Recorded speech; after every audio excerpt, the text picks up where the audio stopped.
Bismillahirrahmanirrahim. Assalamualaikum warahmatullahi wabarakatuh.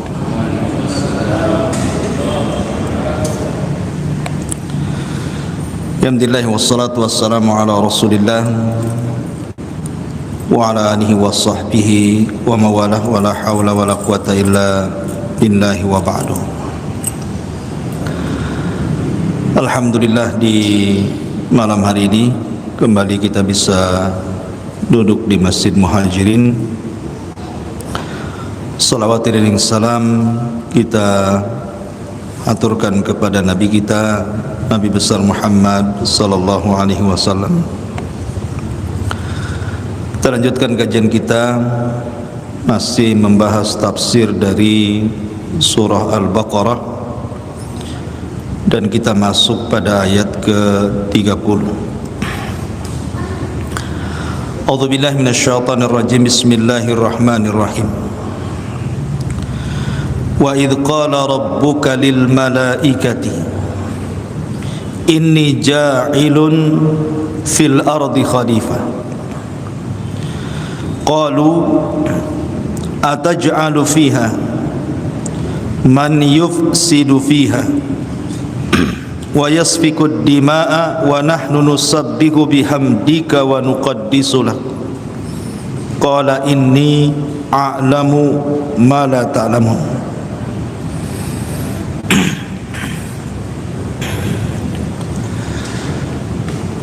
Dan ingatlah ketika Rabbmu berkata kepada para malaikat,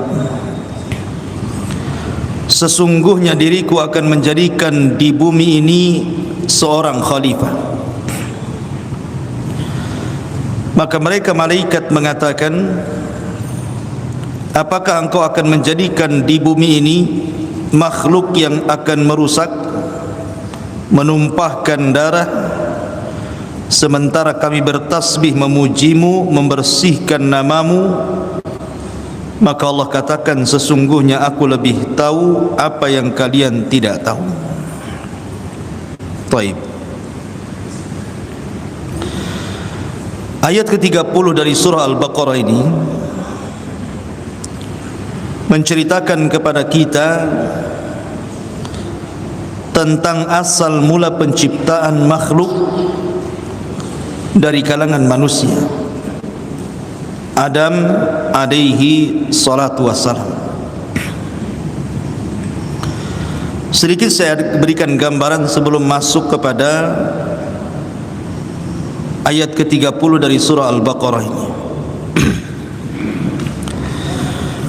Di dalam hadis Nabi sallallahu alaihi wasallam, Nabi sallallahu alaihi wasallam bersabda, khuliqatil malaikatu min nur wa khuliqatil jan min marijim min nar wa khuliqa Adam mimma usifa lakum.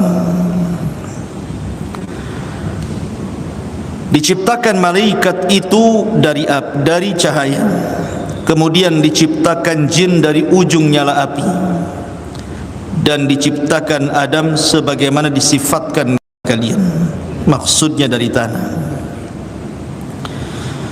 Dari tartib hadis Nabi sallallahu alaihi wasallam ini, maka kita ketahui bahwa Allah pertama menciptakan makhluk yang berakal itu adalah malaikat, kemudian jin, baru kemudian manusia. Tartibnya seperti itu berdasarkan nas hadis Nabi sallallahu alaihi wasallam. Dahulu bumi yang kita pijak ini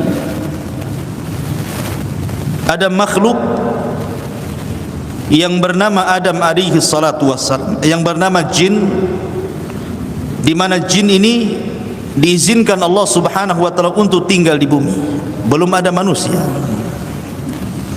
Walaupun Imam Ibnu Katsir di dalam kitabnya Bidayah wa Nihayah, bahwa makhluk yang pertama kali menghuni bumi adalah Hin dan Bin. Ada namanya Hin dan Bin, itu makhluk selain jin. Itu menurut Ibnu Katsir. Beliau mencantumkan kisah Hind dan Bin itu dalam kitabnya Al-Bidayah wa Nihayah. Tetapi beliau pun mengomentari bahwa kisah Hind dan Bin ini tidak ada sanad yang jelas. Tetapi Hind dan Bin ini konon katanya dialah yang pernah mengisi bumi, kemudian diperangi oleh jin, maka terjadi pertumpahan darah, perang antara bangsa jin dan bangsa Hind dan Bin. Terjadi pertumpahan darah, perang di sana sini, akhirnya jin menang. Makanya di sini para malaikat mengatakan ataj'alu fiha man yufsidu fiha wa yasfiku dima. Apakah engkau akan menciptakan makhluk seperti Hind dan Bin ketika perang melawan jin, merusak, menumpahkan darah gitu ya?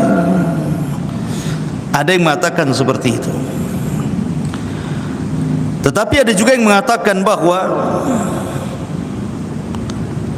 yang pertama kali menghuni bumi adalah jin, dan itu banyak ditafsirkan oleh mayoritas ulama tafsir, bahwa bumi itu pertama kali dihuni oleh jin. Tetapi jin ini kehidupan mereka rusak. Mereka suka berperang satu dengan yang lainnya dan merusak bumi. Dari sinilah maka Allah Subhanahu wa taala memilih dari kalangan jin itu ada jin yang paling saleh. Tidak disebut namanya dalam Islam, tetapi dalam kisah-kisah Israiliyat disebut namanya Azazil. Jin yang paling saleh dari kalangan jin, namanya Azazil. Lah Azazil ini kemudian dipilih oleh Allah Subhanahu wa taala untuk mentertibkan bangsa jin, karena mereka sudah merusak bumi, menumpahkan darah. Dan Allah berikan tentara untuk membantu Azazil ini dari kalangan para malaikat. Malaikat ikut serta di belakang Azazil untuk mentertibkan bangsa jin. Yang tidak mau ditertibkan maka akan dilempar ke pulau-pulau yang tidak berpenghuni atau ke tengah-tengah lautan. Akhirnya kemudian Azazil ini berhasil mentertibkan umat jin. Mereka akhirnya beribadah kepada Allah Subhanahu wa taala. Atas jasanya inilah maka Azazil diangkat ke langit pertama dan menghuni langit pertama. Ada juga yang mengatakan sebagai jasanya Azazil ini akhirnya Allah mengangkat Azazil ke sorga dan jadi bendaharawan sorga. Sekali lagi kisah-kisah ini diambil dari Israiliyat, tidak ada hadisnya, cuman dicantumkan oleh ahli tafsir. Singkat cerita, akhirnya ketika Azazil sudah berada di sorga dan dia pun menjadi penguasa langit pertama dan hidup di alam malaikat, sehingga Azazil ini menjadi jin ahli ibadah, jin yang saleh yang hidup di alam malaikat, tidak pernah bermaksiat kepada Allah Azza wa Jalla. Sampai pada waktunya Allah Subhanahu wa taala mengiklankan untuk menciptakan satu makhluk yang akan menjadi khalifah di permukaan bumi. Maka Allah Subhanahu wa taala ketika mengiklankan atau mengumumkan itulah malaikat menghadap Allah Subhanahu wa taala. Lah cerita ini dimulai di sini. Wa idz qala rabbuka lil malaikati inni ja'ilun fil ardi khalifah. Dan ingatlah ketika Rabbmu berkata kepada para malaikatnya, sesungguhnya aku akan jadikan di bumi ini khalifah. Ada yang mengatakan khalifah itu diambil dari kata-kata yakhluf, yakhlufu ba'duhu ba'dah, artinya makhluk yang bergenerasi. makhluk yang berketurunan, makhluk yang berkembang biak, itu disebut khalifah. Ada juga yang mengatakan maksudnya adalah menjadi pemimpin di bumi, di mana semua makhluk tunduk kepada manusia. Lah ketika kemudian Allah Subhanahu wa taala mengumumkan bahwa dia akan menciptakan khalifah, belum tahu karena Adam belum diciptakan, tapi malaikat sudah datang kepada Allah Subhanahu wa taala dan menawarkan diri. Mungkin bahasa kitanya, sudahlah ya Rabb, jangan kau ciptakan lagi, karena engkau sudah menciptakan makhluk yang sebelumnya menumpahkan darah. Maksudnya jin, atau kalau memang sahih kisah tentang Hind dan Bin.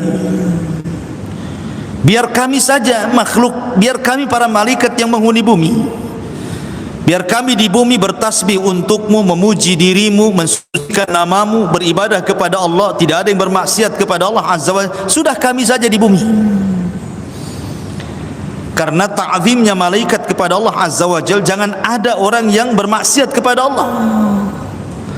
Karena memang malaikat itu diciptakan wa yaf'aluna ma yu'maru, mereka hanya melakukan apapun yang diperintahkan Allah saja. Tetapi tentu Allah Subhanahu wa taala ada hikmah di balik penciptaan khalifah itu.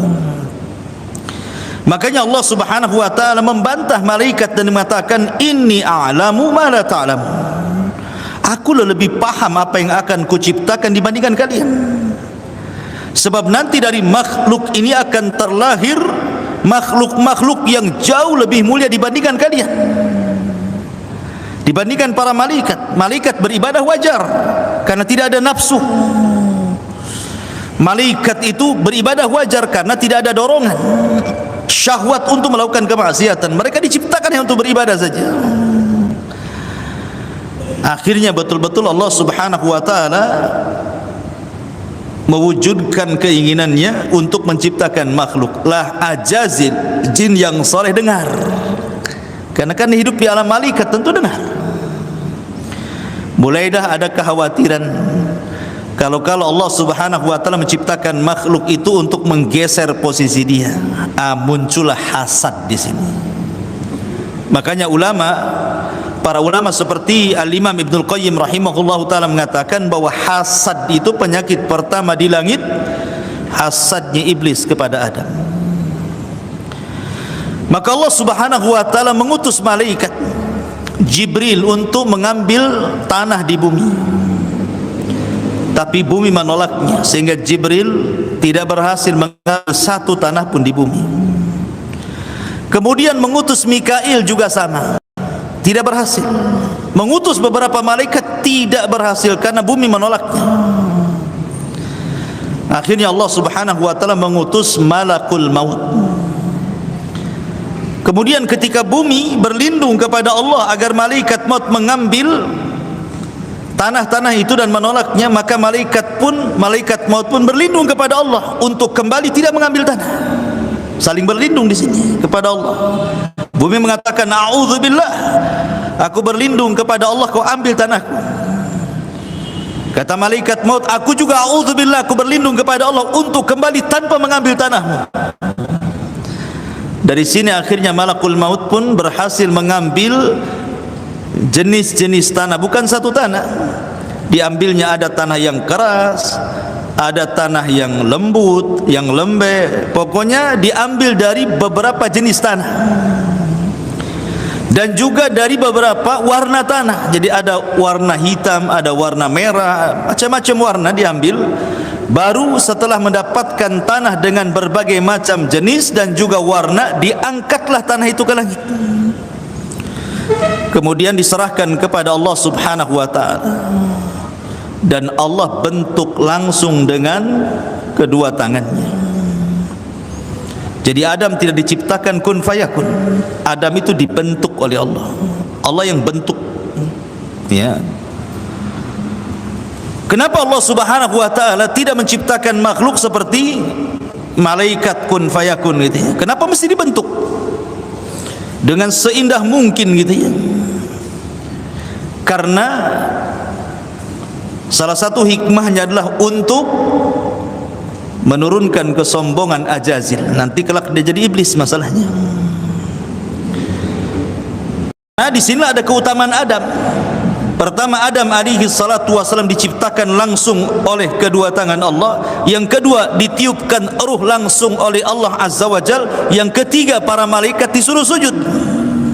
Dan itu tidak ada pada Ajazil, pada iblis. Maka dari bentuk-bentuk tanah dan juga warnanya terciptalah manusia sebagaimana sifat-sifat tanah. Mungkin yang kulitnya hitam, mungkin tanah hitam yang diambil. Yang kulitnya putih, yang mungkin tanah putih. Yang sedikit kehitam-hitaman, keputih-putihan, mungkin campuran. Yang belang-belang mungkin campur baya tanah gitu ya. Adapun yang keras hatinya mungkin dari tanah keras. Yang lembut hatinya mungkin dari tanah lembek kan gitu. Akhirnya manusia seperti sifat tanah. Akhirnya kemudian setelah Allah Subhanahu wa taala bentuk-bentuk betul-betul membentuk Adam fi ahsani taqwim, laqad khalaqnal insana fi ahsani taqwim. Maka Allah membiarkan Adam itu mengering, mengeras. Dan itu disaksikan oleh para malaikat, termasuk juga Ajazil. Maka Ajazil ingin melihat seperti apa khalifah yang diciptakan Allah itu. Datanglah dia ke patung Adam yang belum ditiupkan roh itu, karena sudah ada hasad sebelumnya. Maka dia coba masuk lubang telinga, keluar di lubang hidung gitu ya. Masuk dari lubang hidung, keluar di lubang dubur. Pokoknya masuk ke lubang-lubang dalam rongga-rongga Adam alaihi salatu wassalam itu. Maka kata Ajazil, alimtu annahu ajwa. Aku tahu ini makhluk yang berongga pasti lemah. Lau sullitu alayya la uhlikanna. Kalau Allah kuasakan makhluk ini kepadaku, ku hancurkan dia gitu. Asalnya sudah ada, belum ditiupkan roh. Ajazil itu sudah ada hasad di situ, karena dia calon iblis masalahnya. Ketika kemudian waktu yang ditentukan oleh Allah Subhanahu wa taala akan peniupan ruh langsung oleh Allah Subhanahu wa taala, maka Allah undang seluruh malaikat, termasuk juga Ajazil ada di tengah-tengah para malaikat. Maka ketika ditiupkan ruh oleh Allah Azza wa Jalla, ruh itu ditiupkan dari mulutnya, maka keluar juga dari mulutnya. Orang mati itu keluarnya dari mulut, ruh itu masuk mulut, keluar dari mulut.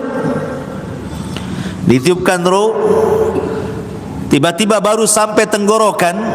Nih Adam ini sudah ngelak, sudah nampak matanya, nampak lihat. Di sampingnya ada pohon, banyak buahnya, sudah ngelirik-lirik makanan. Kemudian ketika ruhnya sampai di tangan, sudah mulai manjat-manjat dia. Dari sini Allah mengatakan, laqad khalaqnal insana fi ajal. Sungguh kami ciptakan manusia itu terburu-buru, tergesa-gesa di antara sifatnya itu. Pengen kalau bisa hari ini gitu maksudnya. Itulah manusia, tidak mau sabar kalau sudah punya keinginan. Karena memang bapak kita seperti itu ya, baru ruhnya sampai tangan saja sudah mau ngambil-ngambil buah gitu. Kemudian ketika sampai betul-betul ruhnya sampai di kaki, Adam pun bersin haji gitu ya. Maka Allah Subhanahu wa taala mengatakan, "Qul ya Adam alhamdulillah." Katakan ya Adam alhamdulillah. Makanya menjadi syariat setiap orang bersin membaca alhamdulillah. Maka Allah Subhanahu wa taala mengatakan yarhamuka rabbuk. Makanya kita yang mendengar orang yang bersin mengucapkan alhamdulillah, kita baca yarhamukallah gitu ya. Sampai saya teringat dengan kisahnya Imam Abi Dawud At-Tayalisi, pengarang kitab Sunan Abi Dawud. Ketika dia sedang talabul ilmi, naik ke atas perahu, dia bayar 1 dinar perahu itu. Ketika sudah di tengah perahu itu, tiba-tiba dia dengar suara bersin dari ujung tepian pantai. kedengaran suara bersin. Kata Abi Daud At-Tayalisi kepada nahkoda perahu, antarkan aku ke orang bersin itu, ku tambah 2 dinar. Akhirnya maulah, diputarkan kapalnya. Kemudian setelah sampai di pinggir, Abi Daud kemudian berkata, tadi kau yang bersin ya? Iya, saya bersin tadi. Kau mengucapkan alhamdulillah? Iya. Maka Abi Daud mengatakan, yarhamukallah. Kita berangkat. Hanya untuk jawab yarhamukallah, bayar 1 dinar lagi. Coba. Luar biasa. Tapi Daud tuh At-Tayalisi. Kita ini bersin berkali-kali, alhamdulillah berkali, diam saja. Iya. Ini ngasih uang dinar suruh dekat ke orang bersin, hanya untuk jawab yarhamukallah. Luar biasa itu. Ma'asyiral muslimin yang dimuliakan Allah Azza wa Jalla. Kembali, maka kemudian setelah Adam alaihi salatu wassalam kemudian hidup bil jasadi war ruh, dengan jasad dan ruh, maka Allah Subhanahu wa taala memerintahkan Adam untuk mengucapkan salam. Kepada siapa? Kepada para malaikat. Kemudian Allah mengajarkan assalamualaikum. Maka Adam pun mengucapkan assalamualaikum, kemudian dijawab malaikat waalaikumsalam warahmatullahi wabarakatuh. Maka Allah mengatakan hadhihi tahiyyatuka wa tahiyyatu ummatuka min ba'dik. Itulah salam penghormatan bagimu dan anak turunanmu nanti. Makanya salam itu penting, karena salam itu terkandung 3 doa. Pertama keselamatan, yang kedua rahmat, yang kedua berkah. Itulah yang kita cari, 3-tiganya. Ma'asyiral muslimin yang dimuliakan Allah. Setelah itu Allah Subhanahu wa taala memerintahkan malaikat untuk sujud kepada Adam. Wa idz qala rabbuka lil malaikati isjudu li Adam fasajadu illa iblis. Dan ingatlah ketika Rabbmu memerintahkan para malaikat sujud semua kalian kepada Adam. Semua malaikat sujud. Wa yaf'aluna ma yu'marun. Apapun yang Allah perintahkan mereka lakukan. Tapi bukan sujud ibadah, ini sujud ta'zim, penghormatan. Kayak dalam militer itu meletakkan tangan di seperti ini, penghormatannya kan. Itulah sujudnya malaikat kepada Adam dengan cara sujud penghormatannya. Itu pun cuma 1 kali. 1 kali sujud saja. Tapi iblis tidak mau sujud, padahal cuma 1 kali menghormati Adam. Dosa iblis itu cuma 1, karena tidak mau sujud. Itu pun 1 kali. Tapi konsekuensinya dilaknat, diusir dari sorga. Coba ya. Makanya iblis itu kalau ada orang melihat sujud, dia nangis. Kalau antum sedang sholat nih, kemudian iblis melihat kita nangis, iblis itu. Kemudian dia mengatakan, aku diperintahkan sujud, aku abaitu an asjud, aku pun enggan untuk sujud. Hamba ini diperintahkan sujud, dia pun sujud kepada Allah Azza wa Jalla. Maka iblis pun menangis. Makanya iblis tidak suka melihat orang sholat itu, teringat dengan dosa dia. Lah ketika itulah maka Allah Subhanahu wa taala melihat kau semua sujud, iblis tetap berdiri. Maka Allah Subhanahu wa taala memanggil Ajazil ini dan mengatakan, ma mana'aka an tasjuda lima khalaqtu biyadai. Apa yang mencegahmu untuk sujud kepada makhluk yang aku ciptakan dengan kedua tanganku, wahai iblis? Mulailah iblis terkena penyakit syubhat di kepalanya dan mengatakan, ya Rabb, bagaimana aku sujud kepada Adam? Ana khairun minhu, saya lebih baik dibandingkan dia. Khalaqtani min nar wa khalaqtahu min tin. Khalaqtani min nar, aku diciptakan dari api loh, kau ciptakan dia dari tanah. Ini namanya kias batin. Itu menurut iblis bahwa api itu lebih baik dibandingkan tanah. Siapa bilang bahwa api itu lebih baik dibandingkan tanah? Justru kita katakan tanah jauh lebih baik dibandingkan api. Lihat, bumi ini tercipta dari tanah. Di atas tanah kita bisa bangun masjid, di atas tanah kita bisa bangun rumah, di atas tanah kita bisa berjual beli, di atas tanah kita bisa beribadah kepada Allah Azza wa Jalla. Adapun api, apa yang bisa dilakukan api? Bakar-bakar aja lah api itu. Nggak ada lagi tugasnya, hanya bakar aja api itu. Makanya karena iblis tercipta dari api dan dia sombong karena penciptaan dengan api, maka Allah kembalikan dia ke api. Dia dikembalikan ke dalam api, masuk jahanam, khalidina fiha, kekalkan dalam api sekalian. Karena sombong dengan api, kau sombong dengan api, saya kembalikan kau ke api. Disiksa di jahanam. Ma'asyiral muslimin yang dimuliakan Allah Azza wa Jalla, ketika iblis kemudian tidak mau tetap dan kemudian melakukan qiyas ma'al fariq ini, qiyas batil ini, disitulah Allah Subhanahu wa taala murka. Fakhruj minha fa innaka rajim. Keluar kau dari surga, kau dilaknat, kata Allah. Sejak itulah maka iblis menjadi makhluk terlaknat. Iblis ketika itu menyalahkan Allah. Bayangkan Allah disalahkan. Fabima aghwaytani. Lihat, fabima aghwaytani, karena engkau sudah menyesatkan aku. Lihat. Nah, dia yang mau sesat, kok Allah pula katanya yang menyesatkan dirinya, kan? Kurang ajar enggak tuh iblis? Fabima aghwaytani, karena engkau sudah menyesatkan aku, ku sesatkan Adam dan anak keturunannya, gitu. Tetapi ya Rabb, fa'anzirni ila yaumi yub'atsun, dengan syarat tolong tangguhkan usiaku, jangan kau wafatkan sampai hari di mana Allah hancurkan alam semesta pada tiupan sangkakala pertama. Maka Allah mengatakan innaka minal mungdarin. Oke, aku berikan kau tangguhan umur. Sejak itulah Ajazil berubah menjadi iblis, dan dialah jin satu-satunya yang tidak akan mati sampai kiamat. Yang lain mati, tapi dia ditangguhkan usianya. Ma'asyiral muslimin yang dimuliakan Allah Subhanahu wa taala. Kemudian Allah Subhanahu wa taala berfirman, wa 'allama Adamal asma'a kullaha, dan Allah telah mengajarkan Adam seluruh nama-nama. Ketika malaikat dia merasa bahwa tidak perlu Allah menciptakan Adam itu, biar kami sajalah yang menyembah, biar kami saja, supaya Allah tidak dimaksiati, gitu maksudnya. Tapi Allah mengatakan, aku lebih tahu apa yang kalian tidak tahu, karena aku akan menciptakan makhluk yang akan jadi khalifah jauh lebih mulia dibandingkan dirimu.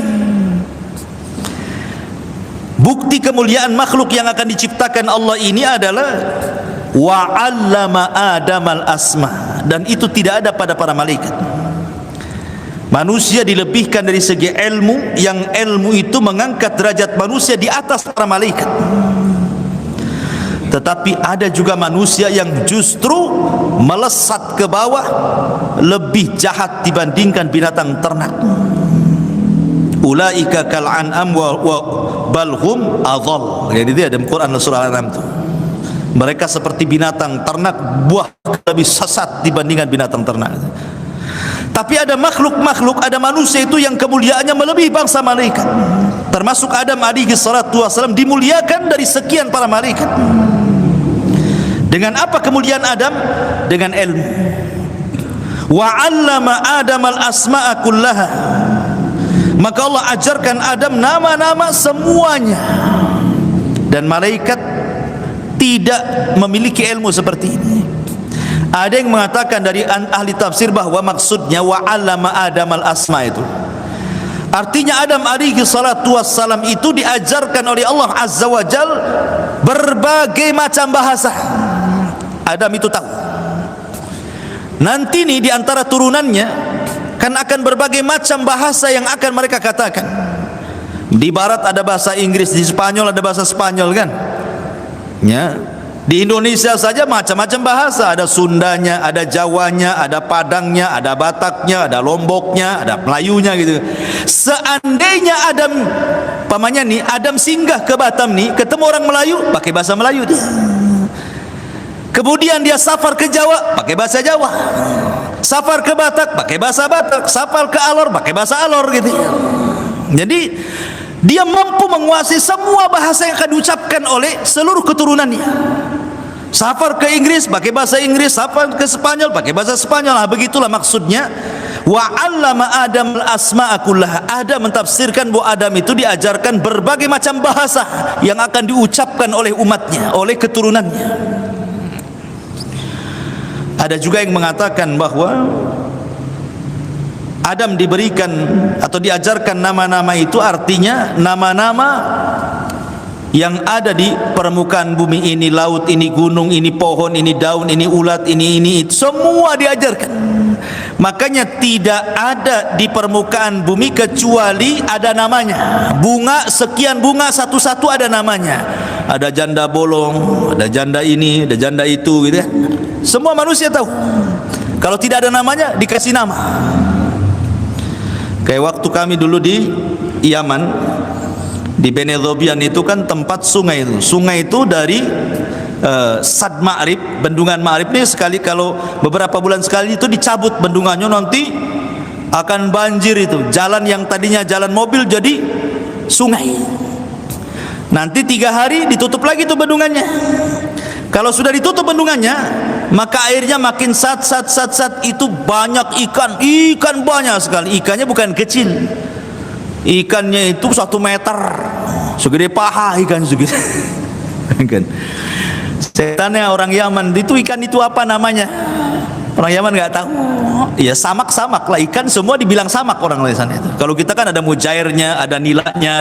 Kalau orang Arab ya samak gitu ya, ikan ya ikan. Ini ikan, mau kecil mau besar mau apa ya ikan gitu loh. Kalau kita kan banyak namanya ya. Lah ikan itu kalau ditangkap diam saja, nggak kemana-mana, diam. Kita tangkap diam saja. Maka kita kasih nama bodoh-bodoh, ikan bodoh-bodoh. Akhirnya orang-orang baru ikut-ikutan, ikan bodoh-bodoh kan. Kan ditangkap diam saja kayak kan bodoh-bodoh kan.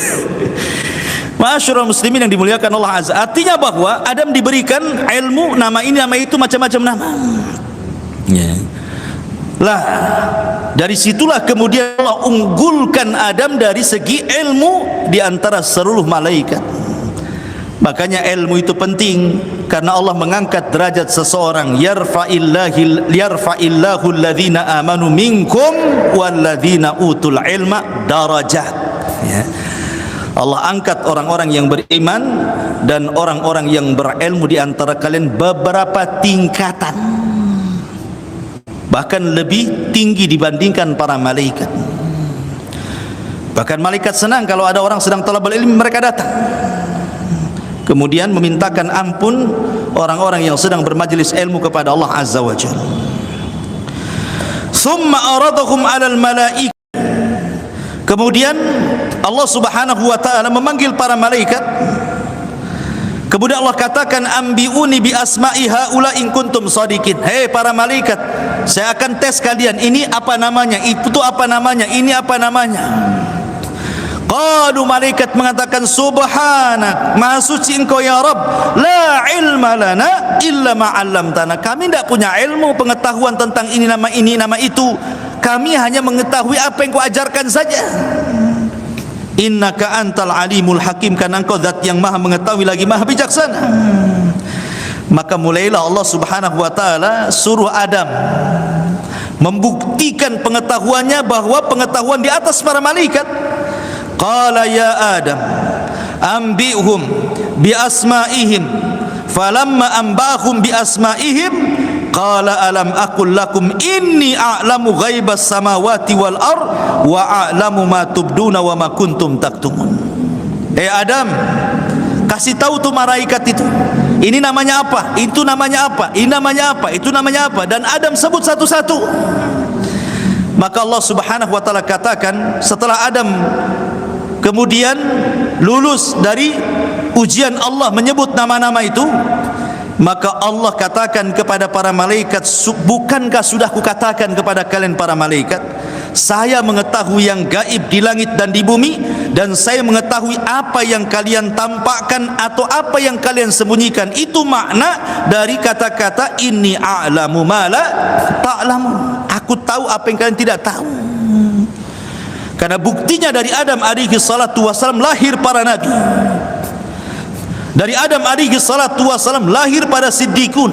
lahir para syuhada, lahir orang-orang soleh yang kedudukan mereka luar biasa di atas para malaikat. Ma'asyiral muslimin yang dimuliakan Allah Subhanahu wa taala. Kemudian Allah mengatakan, wa idz qulna lil malaikati isjudu li Adam fasajadu illa iblis aba wastakbara wa kana minal kafirin. Dan ingatlah ketika kami katakan kepada para malaikat, sujudlah kalian kepada Adam, semua malaikat sujud kecuali iblis. Aba, sombong, aba, enggan, wastakbara, sombong, wa kana minal kafirin, dan iblis termasuk orang yang kufur kepada perintah Allah Azza wa Jalla. Maka akhirnya banyak yang mengikuti iblis, kufur kepada Allah karena sombong. Sombong itu akhlaknya iblis. Padahal sombong itu hak mutlak milik Allah. Itu selendangnya Allah, kesombongan itu. Tidak boleh ada yang sombong melebihi Allah. Makanya orang-orang yang sombong di dunia, nanti pada hari kiamat di padang mahsyar bentuknya seperti semut. Orang-orang yang sombong di dunia ini, nanti pada hari kiamat itu akan dibentuk sebesar semut, berjalan di padang mahsyar, sementara kiri kanannya orang besar-besar. Sebagaimana di dunia merasa besar, sekarang Allah buat kecil kok di padang mahsyar. Itulah orang-orang sombong. Kemudian Allah mengatakan, wa qulna ya Adam uskun anta wa zawjukal jannah wa kula minha ragadan haitsu syi'tuma wa la taqraba hadhihi syajarata fatakuna minadh dhalimin. Jadi Adam alaihi salatu wassalam sudah ditiupkan ruh, belum masuk surga ini. Kemudian iblis laknatullah sudah diusir dari surga karena keengganan sujud.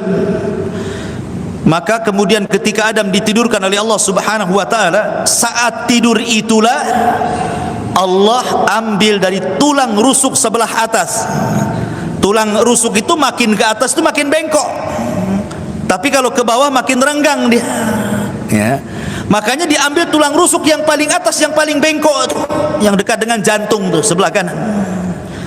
Kemudian diambil dari tulang rusuknya, dari tulang rusuk itulah kemudian diciptakan pasangannya Hawa. Adam tidak tahu sedang tidur, tiba-tiba diambil tulang rusuknya, kemudian diciptakan Hawa, ditidurkan di sampingnya. Karena Allah Subhanahu wa taala paham bahwa yang bisa menjadikan orang tenang adalah pasangan. Sekaya apapun antum, nggak akan tenang kalau tidak ada perempuan di samping antum. Mau itu istri antum atau orang lain, yang jelas perempuan lah ya. Sehebat apapun, secerdas apapun, setinggi apapun jabatan antum, nggak akan tenang kalau nggak ada perempuan. Allah tahu kesenangan laki-laki itu diciptakan perempuan. Sebenarnya Allah bisa saja Allah ciptakan janganlah Hawa, Allah ciptakan burung di sampingnya bisa ngomong, bisa. Tapi kan orang hanya sedikit orang yang suka burung. Ya kan? Allah ciptakan kambing di sampingnya bisa ngomong untuk nanti menemani Adam di sorga. Tidak juga, karena tidak semua orang suka kambing, ya. Tapi Allah Subhanahu wa taala menciptakan makhluk yang semua manusia suka. Semua laki-laki suka kecuali yang tidak normal. Gitu ya? Kecuali yang kesurupan. Nggak suka perempuan, suka laki-laki pula. Ya. Makanya Allah ciptakan Adam dari tulang rusuknya pasangannya Hawa. Dari sini kita tahu bahwa seluruh perempuan itu, turunan Hawa itu, maka akan mengikuti asal penciptaannya. Ya perempuan sekarang ya bukan dari tulang rusuk, bukan. Ya kayak antum juga bukan dari tanah kan gitu. Tetap dari pasangan suami istri, dari sperma ya. Maksudnya asal penciptaannya. Lah karena asal penciptaannya dari tulang rusuk yang bengkok, maka akan jadi sifat perempuan dari sejak Hawa sampai yang terakhir mati dari kalangan perempuan akan tetap bengkok. Kalau antum paksa, antum akan mematahkan tulang itu. Kalau antum biarkan, tetap aja dia bengkok. Makanya menasihati perempuan itu harus fastausu binisa'i khairan, pelan-pelan, tarik ulur gitu modelnya ya. Kalau dipaksa bengkok, paksa patah artinya cerai. Kalau terlalu keras pasti cerai itu. Tapi kalau dibiarkan melunjak dia, kurang ajar, makin kurang ajar itu kalau perempuan kalau dibiarin saja. Makanya tarik ulur, jangan sampai patah, jangan sampai bengkok terus. Begitu maksudnya. Karena Rasul mengatakan khuliqatil mar'atu min dila'in. Perempuan itu diciptakan dari asal penciptaannya, maksudnya dari tulang rusuk yang paling atas yang paling bengkok. Kalau kau paksa patah, kau biarkan tetap bengkok. Jadi tetap dinasihati, tapi jangan kasar, tapi jangan dibiarkan juga. Nanti antum punya istri bengkok terus. Siapa namanya? Bang Karim bengkok. Membiarkan istrinya. Jadi bukan begitu ya. Ma'asyiral muslimin yang dimuliakan Allah Subhanahu wa taala. Lah setelah kemudian Adam bangun, tiba-tiba di sampingnya ada Hawa. Kemudian dikatakan, "Mana anti siapa kamu?" gitu ya. Maka Allah beritahu itu pasangan. Mulailah senang Adam kepada Hawa. Dari sini Allah Subhanahu wa taala katakan setelah Hawa diciptakan, "Qulna ya Adam uskun anta wa zaujukal jannah." Hei Adam, ajak istrimu masuk sana ke surga. Kemudian waqula minha ragadan haitsu syi'tuma. Makan segala sesuatu yang ada di surga halal. Makan, minum, makanan apa saja halal. Kemudian Allah Subhanahu wa taala melarang satu, jangan didekati. Wala taqraba hadhihi syajarah. Jangan kau dekat-dekat pohon ini, pohon kehidupan, pohon khuldi namanya.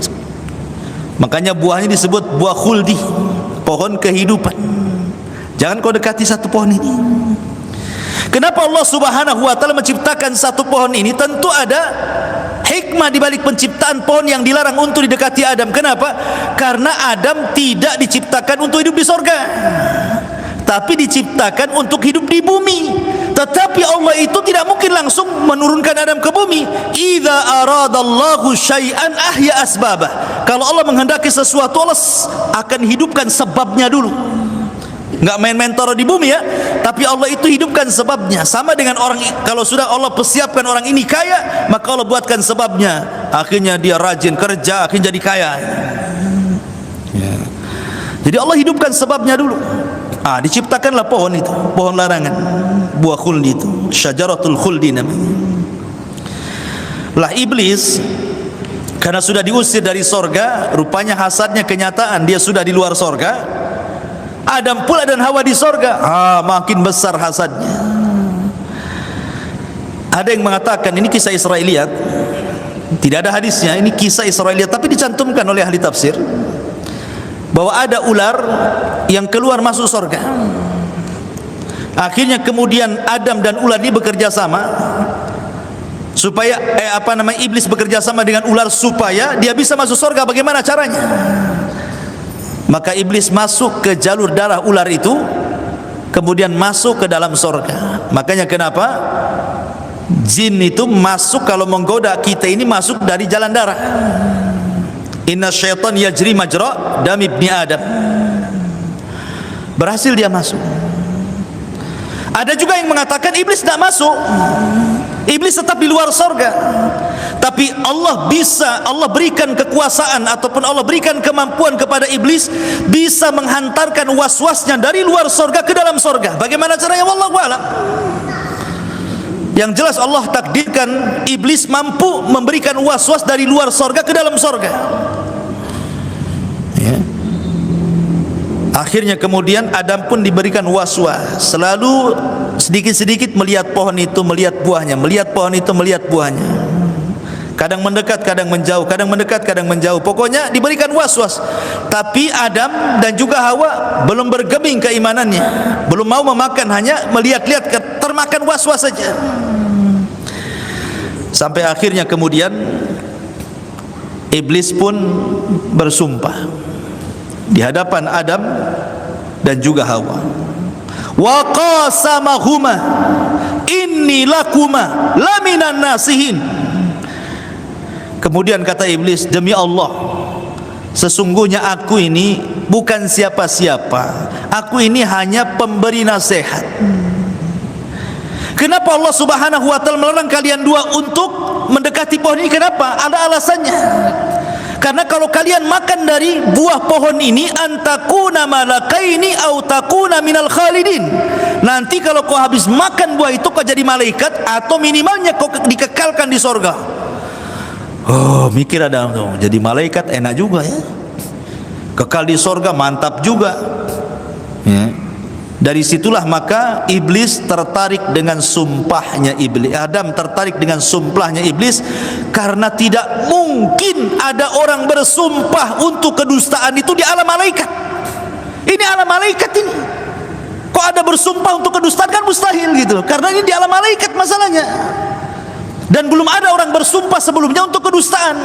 Apalagi malaikat itu beribadah semua gitu ya. Makanya ketika mendengar sumpahnya iblis, dan mustahil ada orang bersumpah untuk kedustaan di alam malaikat, akhirnya Adam pun tergiur dari sumpah. Sejak itulah orang kalau berdusta supaya kuat kedustaannya pasti pakai sumpah iblis. Sampai hari ini, ya kan? Orang kalau berdusta, orang nggak percaya, pasti pakai sumpah. Wallahi, ya biasa itu.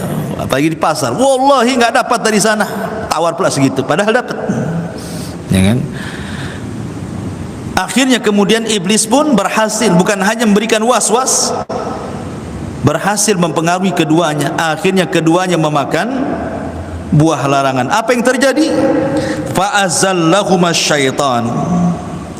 Maka syaitan menggelincirkan Adam dan Hawa anha dari sorga. Fa'akhrajahuma mimma kana fi. Maka iblis berhasil mengeluarkan keduanya dari sorga. Wa nahbitu ba'dukum li ba'din adu walakum fil ardi mustaqarrun wa mata'un ilahin. Maka Allah murka setelah Adam memakan buah larangan, istrinya pun memakan buah larangan. Tiba-tiba pakaian sorga itu lepas semuanya, sutra-sutranya lepas semuanya.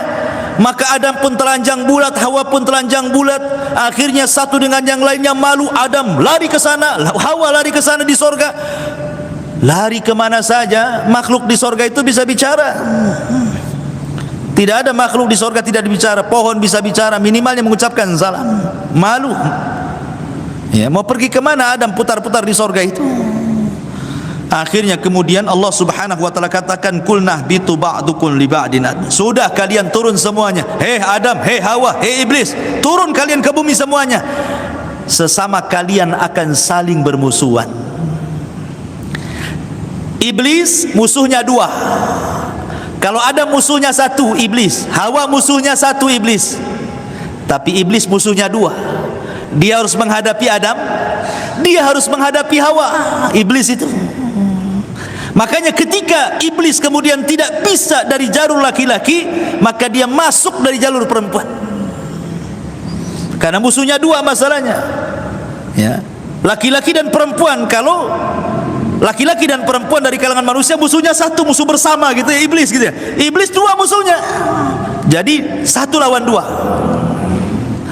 Kalau tidak bisa memusuhi Adam, memusuhi Hawa. Makanya iblis kalau tidak bisa memusuhi antum, maka dia akan jalur istri antum. Antum tidak bisa digoda nih, karena rajin ngaji kan. Nah, dia datang ke istri antum. Bang, orang sebelah ini kok gini. Awalnya nggak usah, biarin aja. Besoknya ngomong gitu lagi, bang sebelah gini. Nggak usah didengar. Lama-lama kepikiran, ayo kita datangi. Kan gitu ya. Stres juga akhirnya kan. Ya. Ma'asyiral muslimin yang dimuliakan Allah Subhanahu wa taala. Lah ketika Allah Subhanahu wa taala turunkan Adam turunkan di mana? Adam diturunkan di Sri Lanka. Makanya Sri Lanka dalam bahasa Sri Lanka itu artinya tempat yang mulia, disebut Sri Lanka bahasa mereka.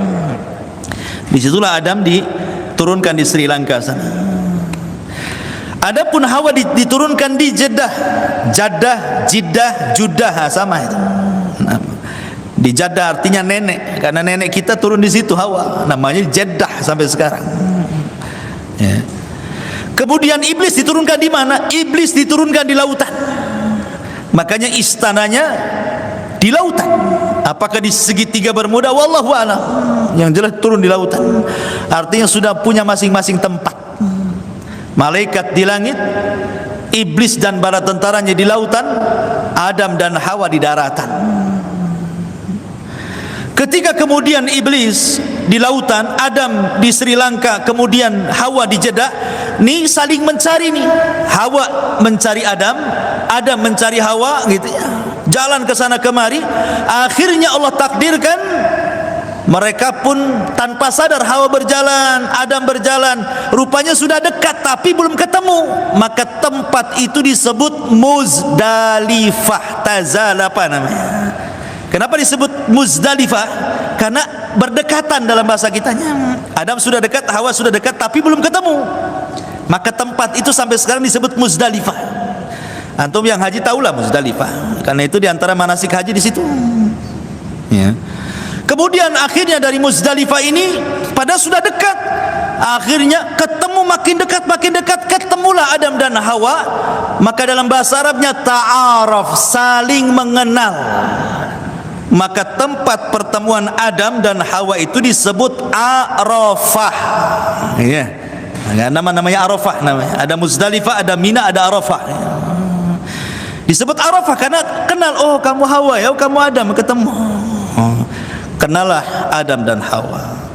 Dari situ keduanya sepakat untuk bertobat. Dia minta kepada Allah untuk diajarkan kalimat bagaimana cara tobatnya.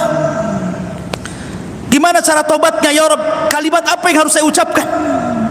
Dari situ Allah Subhanahu wa taala katakan, fatalaqqa Adamu mir rabbihi kalimatin.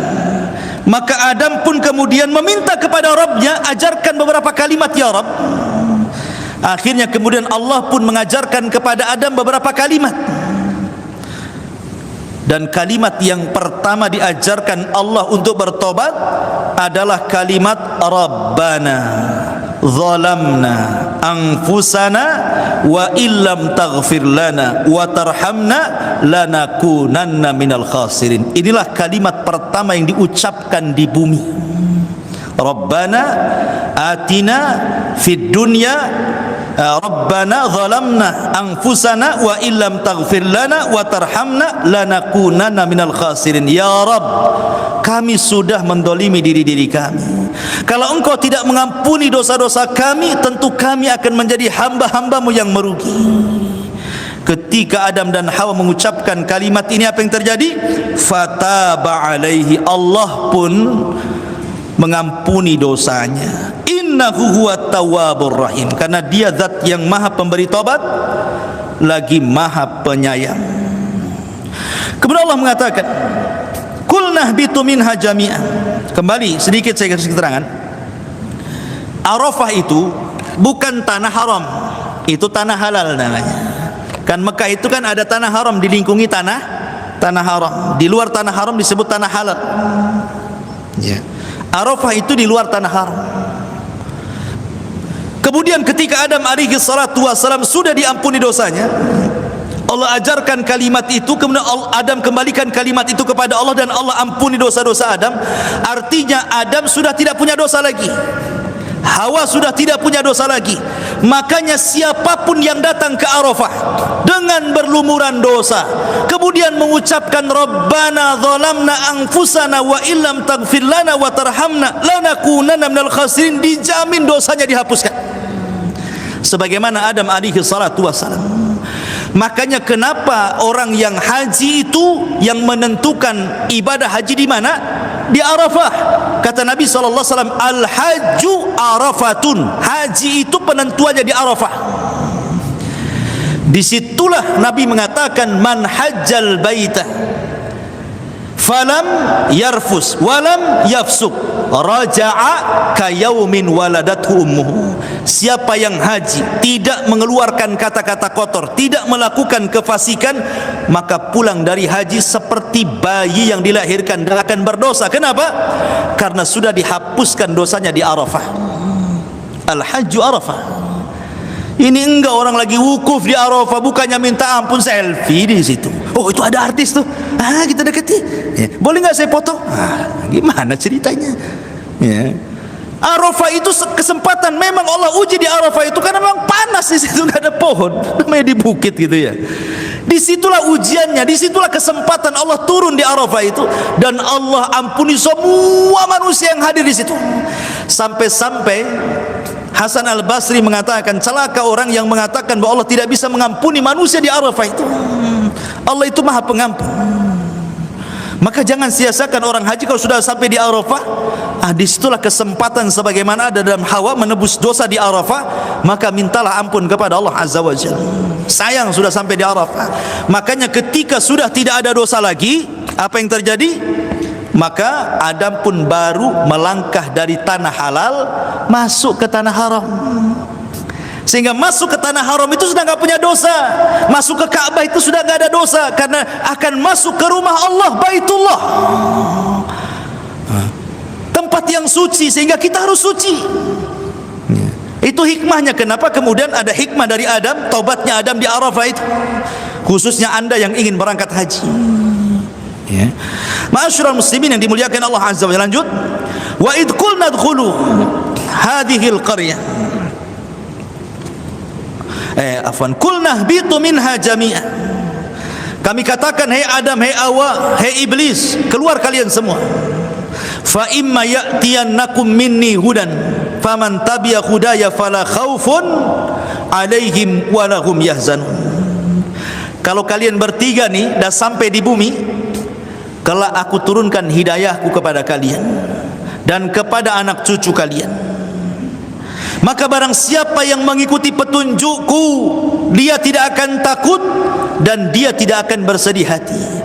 Takut akan perkara yang akan datang, bersedih hati dari perkara yang lampau. Itu artinya tidak perlu takut. Para ulama tafsir mengatakan bahwa yang dimaksud petunjuk yang Allah kirim ke bumi itu adalah para rasul dan kitab-kitab yang diturunkan. Maka siapapun yang mengikuti para rasul dan kitab-kitab yang diturunkan, fala khaufun alaihim walahum yahzanun. Dia tidak akan takut kepada masa yang akan datang, dia tidak akan bersedih dari masa yang sudah berlalu. Maka ketika di zaman Nabi Musa dengan Tauratnya, itulah petunjuk yang datang dari Allah. Siapapun yang mengikuti Musa dan Tauratnya tidak akan takut, tidak akan sedih. Datang Daud bersama Zaburnya, maka itulah petunjuk Allah. Siapa yang mengikuti Daud dan Zaburnya, dia tidak akan takut dan tidak akan bersedih hati.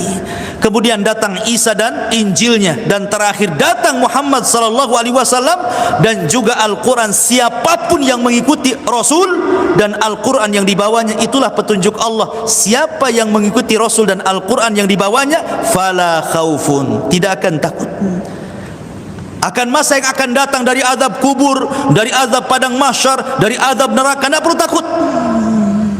Walahum yahzanun, dan tidak perlu bersedih hati. Mikir kalau saya mati gimana istri saya, gimana anak saya, gimana harta saya. Kalau kalian mati dalam kondisi mendapatkan hidayah, istri kita dijaga malaikat, anak kita dijaga malaikat, harta kita dijaga malaikat, dan semua jadi manfaat bagi kita setelah kematiannya. Fala khaufun alaihim walahum yahzanun. Itu makna fala khaufun alaihim walahum yahzanun. Walladzina kafaru wa kadzdzabu bi ayatina ulaika ashabun nar hum fiha khalidun. Dan orang-orang yang kufur, yang mengikuti iblis dan mendustakan ayat-ayat kami seperti iblis, maka mereka akan dimasukkan ke dalam neraka dan mereka akan dikekalkan di dalamnya selama-lamanya. Iblis kufur, mendustakan ayat-ayat Allah Subhanahu wa taala. Inilah kisah dari tafsir surah Al-Baqarah ayat 30 sampai 39. Adapun ya Bani Israil adkuru, nanti dari ayat 40 sampai beberapa lembar ke depan, ini semua mengkisahkan tentang kisah Bani Israil. Detail, sangat detail. Bagaimana kisah Bani Israil? Perjalanan Nabi Musa dan Bani Israil sampai ke Palestina. Ya, itu nanti mulai dari ayat 40 nanti. Di sini semua kisah Bani Israil sampai beberapa lembar nih. Nah, luar biasa Al-Quran menceritakan, dan tidak ada dalam kitab-kitab selain daripada Al-Quran. Wallahu alam. Subhanakallahumma bihamdika asyhadu an la ilaha illa anta astaghfiruka wa atubu ilaik. Allah ta'ala. Assalamualaikum warahmatullahi wabarakatuh.